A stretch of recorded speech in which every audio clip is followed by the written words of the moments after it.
Futurs Médias ñoo ngi leen di nuyu bu baax a baax di rafetlu na ngeen àndee ak ñun ci suñu ay programme Kader Lo maa ngi lay nuyu bu baax nuyu Yacine Pouy mi fara ci digital bi tax ngeen ñuy mën di gis moom ak équipe bi mu àndal ci www.rfm.sn wala suñu page Facebook RFM l'officiel nee na mayit am nañu compte Instagram Yacine yónnee ma ko ndax ñun compte Instagram bu xalaas la ñu xam moo di RFM xalaas RFM l'officiel léegi nag ngir service digital lu Futurs Médias compte Instagram bi ñuy suivre RFM dama koy wax léegi comme ça ma jàllale ko ndax nit ñi fu ñu mën di nekk mën di bokk ci émission bi mën également di mën di participer mais live bi moom en direct la Facebook Kader ni ma ko waxee nuyu naa la wute nga ak ñi ma xam ñu xalaas seen émission fait divers tey Mamadou Ndoye Bane nekk ci yeneen yitte jàmm la rek nag jàmm la mais nekk ci yitte donc tey jii moom def na maninam topp na tànki aba mooy daw na ba pare te ñaan nañu la mu nekk ñu bañ koo wax li nag da nga koy suturaal foofu lañ mën a yem mais Passepartout moom ñëw na macha allah Passe maa ngi lay nuyu. bouton ñëw na. déet waay yow yaay piis bi. waaw ñun ñi ñooy wëññi yow yaay piis bi yow loo ñëw loo bokkul. bàyyi ma ne bouton rek déedéet. maa ngi lay ziar Ndiaye. maa ngi delloo ziar maa ngi lay nuyu di nuyu Bane di nuyu auditeurs rek internet yëpp. di ziar ñëpp Amérique. Aba dafa mel ni ñëw na de wala mu ngi ci yoon. waaw maa ngi koy suivre de. waaw bu ko bàyyi de. yaakaar naa ne waxtu wi daal. bu ko bàyyi de. est-ce que newul këram dina raw. bu ko bàyyi de. ziar naa la bu baax. maa ngi delloo ziar bu baax di ziar ñëpp ñu ngi déglu waa Kaaru Fajar Gueye ñëpp. di la bëggee bu baax a baax Ndiaye. xaar bi yàgg na parce que service commercial ñooñu xoj kon nañu dóor auditeurs yi benn xalaas. soog a ñëwaat ci partenaires yi. Ndiaye waaw. waa ji de ki yaa ko doon déglu tey suba. am na lu ma ci karfati. waa ji de dafa divorcé jabar ji waaye. divorcé ba fu mu commencé. coono ga mu commencé. problème ba mu commencé. moom la waa ji ñëw waa ji dafa ñëw fii ci rajo bi. dafa am jabar. ñoom ñaar ñu nekk di sëy. xëy na nag bi ñu demee ba ci biir. ndaw si bëggoon na waa ji may ko baat. waa ji bañ. ndaw si topp ci waa ji bañ. fekk ndaw si mu ngi doon liggéey ci service transfert d'argent yii nii. ñu joxoon ko xaalis fond de caisse. ak waa ji benn prêt bi mu defoon en tout nekk ay 600 quelques mille. ndaw si xëy na ko xaalis ba réer na. te ndaw si moo ko doon gérer. waaw.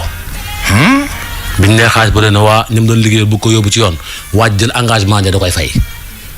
dem def prêt ca banque bu mu newoon fay bor ba fay ko samedi dimanche lundi ndaw si xëy takki bagage ni may. yóbbu seen benn doom. dem waaw. le temps que waaj a topp caag di jéem a arrangé ak yooyu xëy ndaw si indi ko këyit tribunal. lu nekk ci këyit ñu jugé tas sëy ba di dagg waaj yi moom daal Ndiaye histoire bi compliqué boo xamante ni maanaam ay xalaas ci biir xalaas. looy wax ni nañ déglu première partie bi. li ma fi taxoon ñëw lenn kees la. sama soxna daf ma abandonné woon wan ma ginnaaw dem parce que da doon liggéey ak Orange Money waa Orange Money la doon liggéeyal Orange Money booy liggéey ak ñoom dañ lay jox fond de caisse boo xam ne 300 000 yoo xam ne da ngay toog ak moom pour say retrait dépôt bi mu demee noonu job 6 mois mu ne ma moom dafa bëgg pour man defal ko pare pour mu renforcer boutique bi di job ma ne ko man yoruma xaalis boobu mais mun naa la garantir sama bulletin de salaire pour nga am fa pare pour 10 mois après nga fay mun naa la fayal sax 3 mois première yi wala 4 mois parce que boobu bi ñu calculer lépp bu ñu versé chaque mois 18 500 la waroon di verser pendant 10 mois yi suma 3 mois première yi man maa ko fay bi ñu demee noonu som boobu yëpp nag bi ñu ko dajalee toll na ci 650 000 la xëy un bon jour mu ne dafa réer man mi di jëkkëram daf ma ko doon nëbb ba waa Orange Money ni ñu ko jàppee yóbbu ko Sacré Cœur kër yaayam ak bàjjanam ñoom ñoo ma woo téléphone vers 10 heures fekk may nelaw ma jël ñu def haut-parleur njab moom famille ñëpp a ngi toog. 600 000 mooy 300 000 yu ko Orange mën a jox ak 300 000 nga defoon pare jox ko. jox ko ak yëpp pamekaas mu xëy ne un bon jour loolu yëpp dafa réer ma ne leen man mii biñ ma woowee wax ma ko ma ne leen waaw sama soxna la ñu ne ma yëg nga ne xaalis bi dafa réer ma ne leen waxuma dara maa ko gunge léegi ci suba mu xëy mais elle m'a rien dit mais comme noonu la demee sama loxo lay nekk bañ lu ñaaw moo tax bàyyi leen ko ngeen topp moo bor bi dinaa ko fay noonu laa defee dem ci ñoom déposé ba sama moto ak 40 000 yu ma yoroon ñoom ñu bindal ma décharge noonu laa demee dafa pare 750 000 bi mu génnee ñu jox ma 650 yee laa jël fayee ko bor bi ñu toog ma def lundi yi dama doon faral di def 23h 7h du matin keroog bi ma demee 23h 7h du matin ma wàccee lundi bi laa fekk mu gàdd ay bagaasam ak sama doom dem. déet moom dafa amoon problème yore ay bor yow nga sacrifié wu jaay sa moto def prêt fayal ko ba nga fayee bor mu takk bagaasam dem. mu takk bagaasam dem bi mu takkee bagaasam dem tamit fi ma xamoon ci ay mbokkam fi ñu ma ko mayoon Dalifort Pikine Sacré-Cœur yëpp ci lënd bi fu si nekk dem naa fa teg sama tànk xool fekkuma ko fa ma toog ak ay njabootam nag ne leen waslu naa ak li ma mën te ñoom ñëpp xam nañ ni fa bor bi ni mu demee ma ne leen comme dem na waslu naa ak def na noonu man maay bàyyi léegi bi ñu demee nag ba nga xam ne école mi ngi waaju ubbi nga ñëwaat ak xale bi dugal ko Derklé 3 booy bi di jàngee foofu ndegete ci biir loolu man daf man naa benn kii ma wàcc 23h mu ne ma am na sa benn xarit bu la fi jox sa benn yóbbante te nee na naa ko teg sa loxo c'est urgent ma ne ko ci lan la ne mu ne ma ci enveloppe ma ne ko man dama liggéey 23h lay wàcc te gaw ma ni naa mën a jaar foofu sax mbaaw laa ñibbi léegi dajjil ma enveloppe bi nga xoolal ma lu ci nekk mu ne ma déedéet du ma ko def parce que dane ma nee na naa la ko jox main en main bi ma demee jaayante bañ daje maa ngi moom ba ma xool enveloppe bi dajji ko muy convocation le 10 novembre au tribunal de Dakar ma ne ko kon yow lii nga may doy mu ne waaw ma jël convocation bi delloo ko man dem suñ direction ndax laa demee bi mooy le 10 dama waroon xëy dem suñ direction wuti permission biñ ma mayee permission ma ñëw jógee sama kër laa demee bi ñëw fii ma ñëwee ci juge bi ne ma yow xanaa jàngoo lan moo tax ñu jox la convocation nga bañ ko jël ma ne ko déedéet man joxuñ ma convocation ma bañ ko jël kii convocation bi kañ ngeen ko jox mu ne ma une semaine avant ma ne ko démb si guddi la ma wax te daf ma nax pour ma jot convocation bi bañu ma ko jël mais dama calculer dama waroon xëy su ma xëyoon ñëw wuyu si leen aw ma lu ma justifier sama société damay daanu.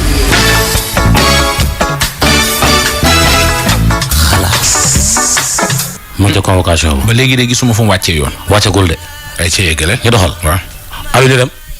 doon na ñaan baat mais dañ ma xamal ne li nekk ci certificat de mariage bis boo ko mayee baat bu la yóbboo tribunal dinañ dagg sa xaalis di ko jox man loolu laa doon bañ ma ne ko woon léegi loolu mën naa nekk ci kaw nga wut huissier wala man ma fay huissier mu bind ni que ni yow yaa demandé divorce wala say mbokk toog seere la ma enregistré pour ëllëg yooyu yëpp ay mbokkam dañ ko bañ. kon bien avant bor bi daan na tax dina ñaan baat.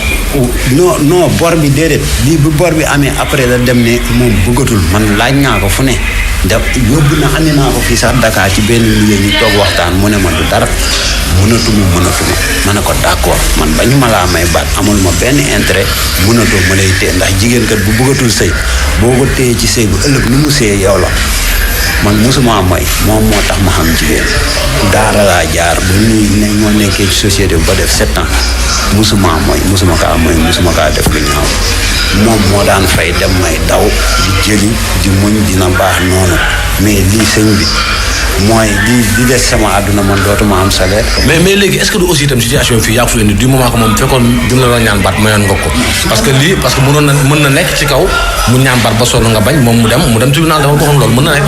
mais mën na nekk mais ci kaw mais même booy dem tribunal ci kaw sëñ bi même booy dem tribunal nañ waxante dëgg moom ni lii bi day defee lijjanteem yëpp ba mu sotti man je l'ai reçu même pas 24 heures convocation yi mu doon jot bu woote woon sama direction ni leen kii lii wala mu koy andi man damay jot di wuy ji lii kon day leer ñu tàppoo si jàmm ak salaam mais bi nga ko jotee lii sax man bi ma si jotee ba woo ko li ma wax mooy lii téeñ bi la yen bi ñëwagul.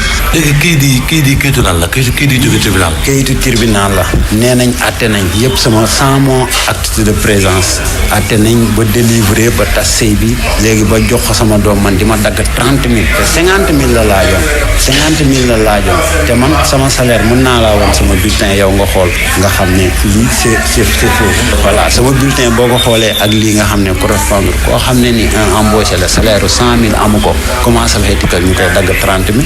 ñaata doom yaa benn. mais léegi man li ma jaaxal mooy dem ngeen tribunal jugé na tas na sëy bi jox na ko gardu xale bi dina dagg 30 000 par weer te yow yéeguloo dara fekkee woo mosoo taxaw. mosuma taxaw man loolu moo ma yéeg. donc yow da nga jàpp ne yow daf la utiliser ba nga fay ak bor mu doog a dem. mu doog a dem ba pare lii dafa am ñu ko jàppale ndax moom bu dee jàng man doomu daara laa mais j'essaie lii et écrit lii xam naa ni si dañ ko jàppale faux papier la ni normal parce que certificat de divorce mënuñ ko def pour kenn ku jigéen rek moo taxaw. non mën na nekk loolu mën na nekk. waaw loolu mën na nekk mais bu mënee nekk tamit nañu xool lii sëñ bi dafa doy waar wallaahi alxasim boo liiraatoon lii nga xam ne lii xoolal 50,000 la laaj pour sama doom mais moom na wax ni moom kat maa ngi koy fayal bi ma ko woowee dane ma bor boobu jeex na bu yàgg kon nga xam ne kon kii sëy taxu ko woon jóg peut-être xaalis la mu toppee woon wala am na lu mu doon séentu ci man gisu ko te li tax mu def ma ni abandonné ma di ma woon ginnaaw góor la daa am keneen ku mu bëggoon. keneen ku mu bëgg mi ngi bëggante ak moom ñaar ñooñu ñoo koy jàppale ci lii.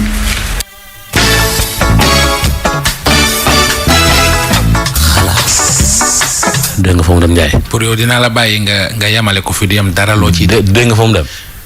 paas jox ma li des. nañ dem. parce que moom jamono ji nga xam ne moom mi ngi koy toppatoo si Kamba boobu mi ngi liggéey ci receveur 78 bi jàmm gën bi mu fa jógee dañ ko andiwaat receveur 77 bi Pikine muy dox loolu ci la doxee lii ba mu sotti man boo gisee un an yim ciy dox defuma ci lu ñaaw waxuma ci dama doon xaar ñu jot convocation ñu àtte si jàmm ak salaam ndax doom ji ñu am mais lii nag fi ne nii wax dëgg yàlla dafa métti à ce point mënul neexul ci xol ngay liggéey yow paas bi ngay paasee pour liggéey doo ko am ñuy tagg sa xaalis di jox beneen jigéen muy dund ak beneen góor dafa métti 2 ans yi dama newoon sama loxo la nekk nu mu munti mel dama ko koy fayal te yàlla tax. mais xaalis bi la dagg du pour ko jigéen gi pour sa doom la. pour sama doom la mais barki démb sama école doom laa jaar Derklé 3 directeur am ci kanamu directeur 2000 francs yu mu jëndee daal la may ñaan te 2000 francs yi dañ ma ko may moom laa yëkkatiwaat jox ko chaque mois le premier bi dagg na 30 millions yi laa dese woon fu ma dëkk actuellement ni nan la agent di liggéey di fayeeku nekk léegi dañ may àll ma fanaan chef dafa métti man lii soxla ma dara nañ damay ñaan yàlla ñu àttewaat lii mu leer mu dem ci jàmm ak salaam ma dem ci jàmm ak salaam lii pendant 9 ans man fan laa jëm sama vie dootul defaru xanaa ñaanatuma yàlla amaat soxna ñaanatuma yàlla defaraat sama vie te moom mu ngi ci jàmmam léegi man nañ xañ sama jàmm quoi parce que nee nañ jigéen xam nga droit affaire de yoon yooyu jigéen am na doole ci réew mi looloo tax ñu def lii mais nag lii du yoon bi loolu amee tamit man ma déposé plainte au niveau de tribunal bi mu génnee dossier bi doonoon 57-24 bi muy nekk tribunal Dakar keroog bi ma demee ñu ne ma génn na dañ ne ma demal police jëppal bi moo fa demee ñu boole ma ak un adjudant Faye moom am na ku ma booleel ku yor sama dossier kooku bi ma ko xoolee dem naa ba gis dossier bi léegi dossier bi numéro dossier bi moo doon 2975 mais su ma demee tey suba doo am lu leer ba léegi jeudi lañ ma waxaat à 16h bu ma ñëwee ñu déglu ma jox ma convocation ma yóbbu ko léegi daal loolu mooy problème bi man li ma doon sàkku lii sax sa même sama société commencé nañ ma di ma àndee problème ndax dañ ñu xam nañ ni maa ngi liggéey amatuma salaire fu leen neex la ñuy yóbbu sànni ma fa man sama waajur man maay débrouiller lu ma ñibbee dañuy utiliser quoi. dañuy utiliser. dañuy profiter situation pour me faire tous la sortie ma démissionné bu ma yàlla dee may kàttan ak wér nag du ma démissionné ba lii leer bu lii leeree mun naa leen jébbal seen tëni xool yeneen am naa courage defaraat sama vie ñefewaat sama life ba amaat li ma amoon mais dama bëgg ñaan yàlla ngir yàlla ak Sëñ Tuubaa képp ku ci mën a jàpp xeebu ma kenn képp ku ci mën a jàpp na jàpp li na ma jàppale si lii ngir yàlla tax ñu leeral ko loolu rek laa soxla.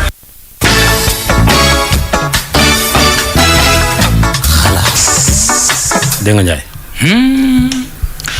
parce que indi nga fi kaa nag. kaa la indi nga fi kaa boo xamante ne ji xëy na kii moo wax. parce que daa amul fu mu sës. mais say bu ñenn ñi mënoon wax ba woo la. di nga dégg ay kaa yoo xamante ne ji dara wutaliku ak kaa bi waa ji di dund. wala yu ko raw. bari na fi ñoo xamante ne ji bàyyi nañu seen liggéey parce que. ba ñu divorcé ak seen jabar liñ leen teg lañ àttanu ñu far bàyyi liggéey ba. bari na fi ñoo xamante ne ñi ngi jël seen xaalis tuddee ko pension alimentaire jox ko seen doom. jox ko seen jabar ngir mu jox ko seeni doom ñu koy dugal feneen. école yi bari na fi ay xale yu ñuy dàq parce que seen papa day joxe fay bi. ñu war a fayal seeni doom. fayuñu ñu dàq leen. autant noonu la amee ay góor yoo xamante ne ji tàggoo nañu ak jigéen ba leen ak i doom jéemuñu ci dara ñooy daw ñooy góorgóoru ñooy kurti maanaam xale yi xamuñ sax ndax am nañ papaam déet. donc irresponsabilité bi moom ci ñaari côté yi la waaye waa ji li ma koy digal.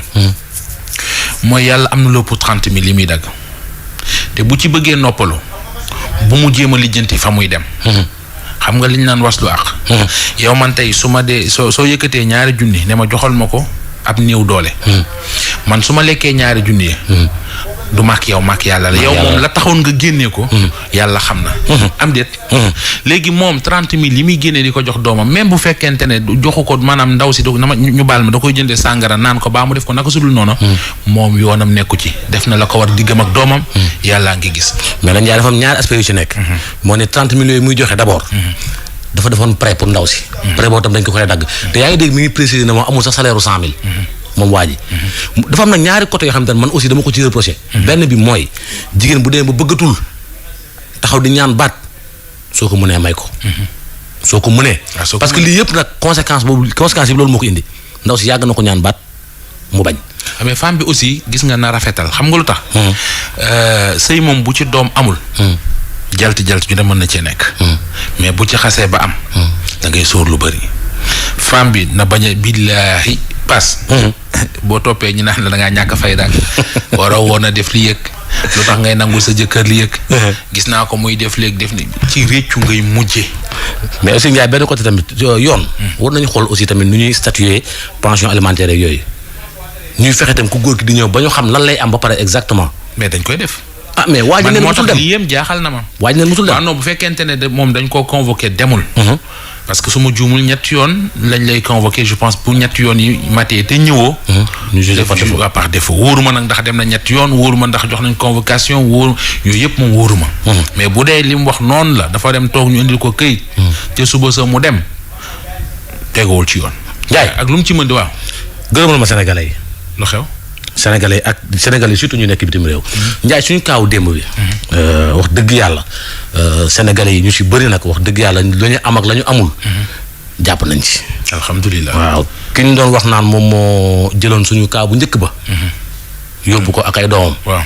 jëlaat na ndaw si pour yóbbu ko foofu fu mu ko dugal kër ga waaw alhamdulilah wax dëgg yàlla ñu bëri aussi tam woon nañ ñu démb ñi si am mu néew mu bëri ñu ci mën a jàpp nañ ci wax dëgg yàlla donc ñu leen di remercier bu baax a baax ba tey suba am na ñu may woo doon laaj mais buñ bàyyi nañ ci jàpp rek nañ ci jàpp mu am liggéey jàpp ci moom fu mu dëkk jàppale ko mu am lu mu yore njabootam allo présidence Aïcha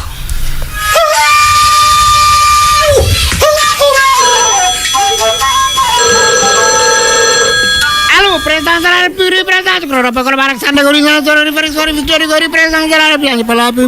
président de la République, dans le demeure historique de la carte de Plateau, capitale Sénégal, construit en 1902, oui, ça me rappelle, on a vous êtes la résidence officielle du gouverneur général de l'Afrique occidentale, AOF, le port Sélar Senghor, 1964, Abdou Diouf 82, Mabla 2012, Macky Sall depuis 2012, mu ñam fi ñamaat fi ñu xam ndam ci wote bu ko jot président ko nga war fa lay woote. Asalaamaaleykum. allo oui salaamaaleykum. waaw sëñ bi ñu ngi lay siyaar joxal sa tur ak sa sant ak fi ngay woote. Barthélémy Diaz. Baat ndànk rek. Oui, c'est Barthélémy Diaz. Baat doucement. Mais qu'est-ce que c'est que ça là? C'est-à-dire, doucement, c'est-à-dire quoi? Non, téléphone da ngay xam noo ciy waxee. Non, c'est pas à toi de m'apprendre naka laa war a waxee ci téléphone ah. dama ne man xoolal affaire yu luk yooyu ngay jaay. Quelle affaire luk? non xoolal ñaari goon di kii nii. loolu sa yoon nekku ci. dama ne. occupe-toi de tes propres oignons. mani Bart tax ma woote ci palais bi. waaw jox ma président aw ma benn compte bu ma lay rendre yow. ba très bien. voilà. si tu n'as amoo benn compte boo may rendre. oui. man am naa compte bu ma la rendre mooy président dafa génn.